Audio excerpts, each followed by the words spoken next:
હું તમને એક જ વાત કરું કે ભોળાનાથ આ ગણપતિ છે ને, ભોળાનાથનો દીકરો ગણપતિ અને ગણપતિનું માથું કે ભોળાનાથે કાપ્યું અને પછી હાથીનું લગાડ્યું એવું કહે છે ને. અને ફોટામાં જોઈએ છે ને આપણે હોય જ છે ને હાથીનું માથું.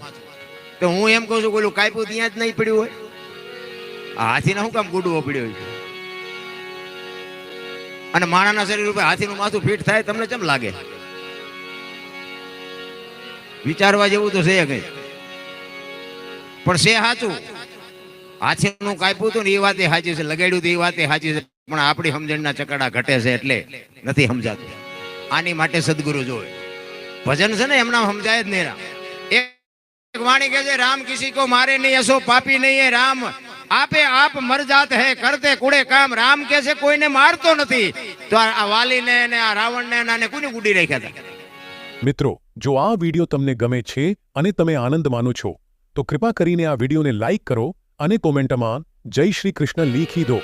આખી દુનિયાને ખબર છે રામે નથી માર્યા, કોઈને માર્યા, પણ આપણી સમજણ ઘટે છે. શું કામ? એક રામ દશરથ કા બેટા, એક રામ સબકા ઘટ में બેઠા, એક રામ सकल पदार्थ, एक राम सबसे न्यारा. આ સમજાતું નથી, અહીંયા ડખા છે. આ બોલવાનું અમે તેમાં શીખ્યા છીએ. એક જગ્યાએ અમે ભજનમાં ગયા હતા ને, તે હું ભજન ગાતો હતો, વારું મારા વીરા રે સંગ નો કરીએ નીચનો, હું ભજન ગાતો હતો ને એક ભાઈ પૈસા મીડિયા નાખવા. એટલે એ ગામના એક મારા મિત્ર હતા ને, એ મને કે આ કોઈ દી હારો પૈસા નાખે નહીં, પણ કે પૈસા ગમે એમ નાખતો હોય કે આ કોઈ દી નો નાખે. મેં કીધું ભજન બંધ કરવાનું કહેતો હોય આપણે બંધ કરીએ, આપણે કઈ ગાવાનો શોખ નથી. એ કે ના ના તમે ગાઓ. એટલે મેં તો એમ નામ ચાલુ રાખ્યું. વળી પાછો પૈસા નાખવા આવ્યો. મને આમ થતું હતું, મેં કીધું આ એમ કે છે પૈસા નો નાખે, ઘડીએ ઘડીએ નાખવા આવે, ચાલુ પ્રોગ્રામ ડખો ન કરે થારું. પછી આમ વિરામ પડ્યો ને, પછી અમે આમ બહાર ગયા ને એટલે અમારી વાય આવ્યો અને મારો મિત્ર મારી હારે હતો. તો એ પછી ઓલાને કહેવા માંડ્યા, એ કે તું કોઈ દી પૈસા નાખ નહીં, પણ તું કેમ પૈસા નાખતો? એ કે નાખું તેને મારા દુશ્મનને કે આ દરબાર ગાળ્યું દેતા હતા કે મને મજા આવી કે મેં પૈસા નાખ્યા. એટલે મેં કીધું ભાઈ ગાળ્યું મેં ક્યાં દીધી હતી? મને કે ગાળ્યું તમે દેતા હતા ને ચાલુ. એ કે તમે ન સમજો, હું તો સમજી ગયો હતો. એટલે પણ મેં કીધું એવું ક્યાં હું બોલ્યો હતો? મને કે તમે નહોતું કીધું કે વારું મારા વીરા રે સગનો કોળી નીસનો? મેં સગનો કોળી નીસનો નહીં, સંગનો કરીએ નીસનો. મેં કીધું ગાંડા આયા અમારા વાહ તું તોડાવી નાખ્યું. હવે આ ન સમજાય ડખા ન થાય. હવે અહીંયા આ તમને કોક ને એવું અવળો સમજાઈ ગયો તમારા વાહ તોડી ન નાખે, આ અમને કોણ મુકાવે? મેં કીધું બોલવાનું ચાલુ કરો, આ સમજાતું નથી ને જાય ઉપર થઈને કોક આપણને તોડ છે. એટલે સમજાય નહીં ને મજા ન આવે. એટલા માટે રામાયણ નો એક તમને દાખલો આપું કે રામચંદ્ર પરમાત્મા અને રાવણ નું જયારે યુદ્ધ થયું ને, ત્યારે રામચંદ્ર પરમાત્મા પોતાનું સૈન્ય લઈ અને લંકામાં પહોંચ્યા. વાત લાંબી છે પણ ટૂંકામાં કહી દઉં. એટલે વિભીક્ષણે આમ જોયું કે આ મારા ભાઈએ ખોટું કર્યું, કે આવડું મોટું સૈનિક ને આ પૂર્ણ પુરુષોત્તમ બ્રહ્મનો અવતાર આમને પૂગી ન હકાય, શું કામ બધું વિનાશનો પાયો ગોતતો હોય છે? એટલે વિભીક્ષણ રાવણ પાસે ગયો અને રાવણને સમજાવે છે કે ભાઈ તમે સીતાજીને હોપી દો ને એના ચરણે થઈ જાઓ ને આ બધું ન કરાય, આટલી બધી સંપત્તિને આપણે ખોટા હેરાન થવું નામ છે તેમ છે. એટલે રાવણ ઘડીક વિચાર કરવા માંડ્યો. અને જો ગંગા સતીની વાણી કહે ને વીજળીના ચમકારે મોતી પરોવી લ્યો પાંડભાઈ, ઈ બાપુ આ રાવણે વીજળીના ચમકારે મોતી પરોવ્યું એની વાત કરું છું. એટલે રાવણને એમ થયું કે મારે રામના હાથે મરવું છે અને રામની એવી કોઈ તાકાત નથી કે રામ મને મારી શકે.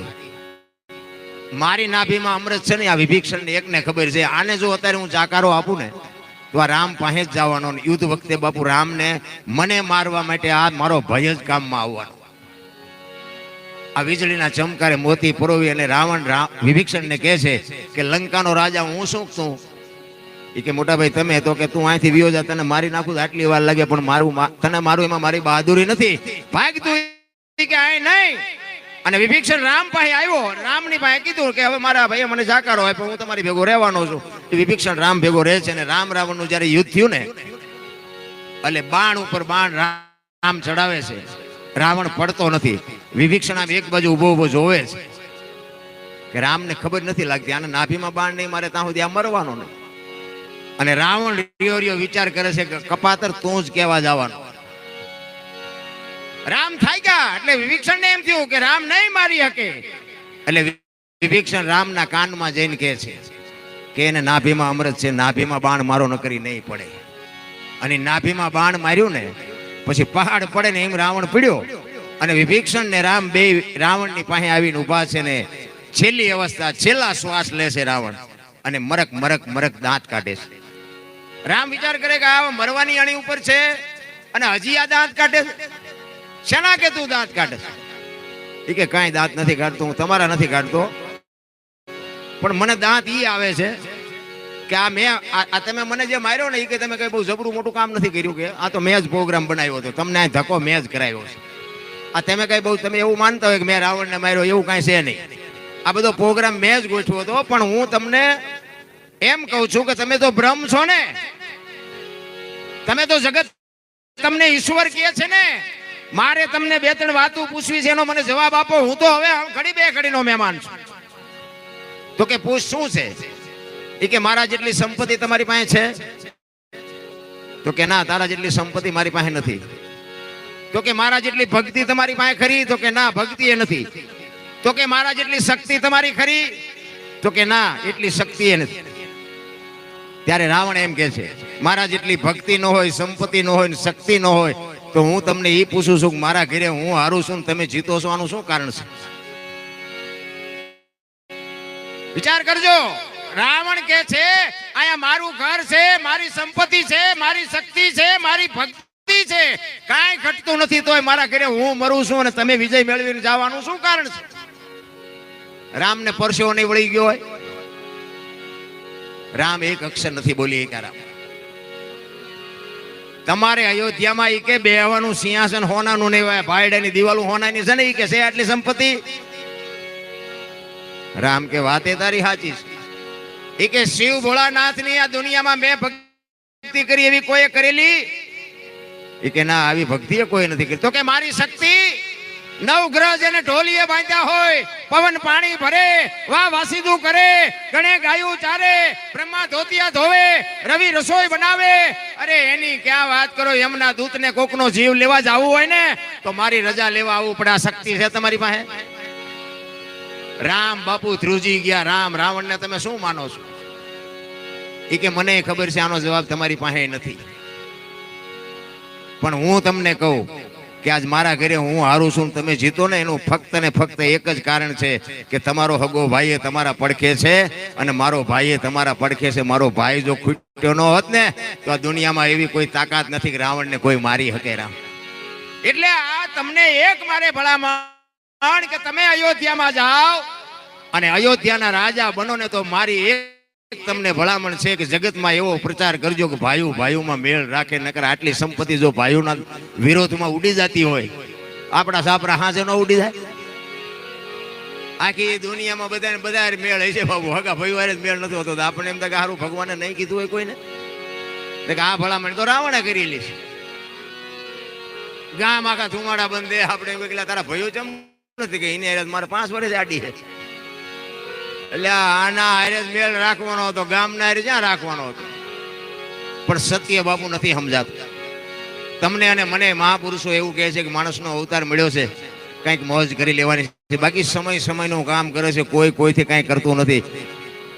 રામચંદ્ર પરમાત્માને જતી બાપુ વનમાં જ્યાં પેલા બાપુ હાજે વશિષ્ઠ જેવો મહારાજ હતો ને, એ જો એવું નક્કી કરતો કે હવારે રામને રાજા બનાવવાના છે, અને આખી અયોધ્યામાં બાપુ આમ આનંદનો ક્યાંય પાર નહોતો, અને 12 કલાકની રાત જઈને તો આખું ચકડું ભરી ગયું. રામને વનમાં જવાનો વારો આવ્યો. આ સમય શું ન કરે?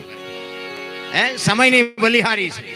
અને હવારે દશરથ રાજાને ખબર પડી અને કઈ પાસે જાય છે અને કઈને કહે છે કે તું આ બધી તૈયારી છે ને તું હજી આમ નામ છો? એ વખતે બાપુ 2 વચન જે આખી દુનિયાને ખબર છે, એ 2 વચનની જ્યારે માગણી કરે છે ત્યારે કે 2 નહીં 4 માગ, એમાં હું તું ચિંતા કરે પણ કે રામને આજ રાજા બનાવવાનો છે, તું શું કામ આવું કરે? એ કે પેલા મને વચન આપો. એ કે વચન તું માગી લે ને, 2 નહીં 4. એ કે પેલા મને વચન આપો. અને બાપુ રઘુકુળની રીત જ એક હતી, બોલ્યા પછી બીજું બોલાય નહીં. અને એ વખતે બાપુ 2 વચન માગે છે કે મારા ભરતને ગાદી. દશરથ રાજાને એમ થયું કે રામને તો ભરત વાલો છે, કદાચ ભરતને ગાદી હશે તેમાં રામને કાંઈ દુઃખ ને કાંઈ વાંધો નહીં, કે ભરતને ગાદી. પછી તો કે રામને 14 વર્ષ વનવાસ, અને રામ બાપુ 14 વર્ષ વનવાસનું કીધું ને, દશરથ રાજા બાપુ કેળનું ઝાડવું પડે ને એમ પડી ગયો. અને કઈને કહે છે તું ગાંડી થઈ જઈ શું?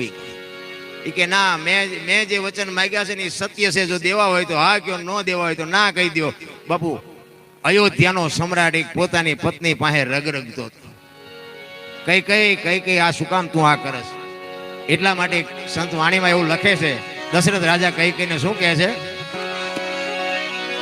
મિત્રો, જો આ વિડીયો તમને ગમે છે અને તમે આનંદ માનો છો તો કૃપા કરીને આ વિડીયોને લાઈક કરો અને કોમેન્ટમાં જય શ્રી કૃષ્ણ લીખી દો.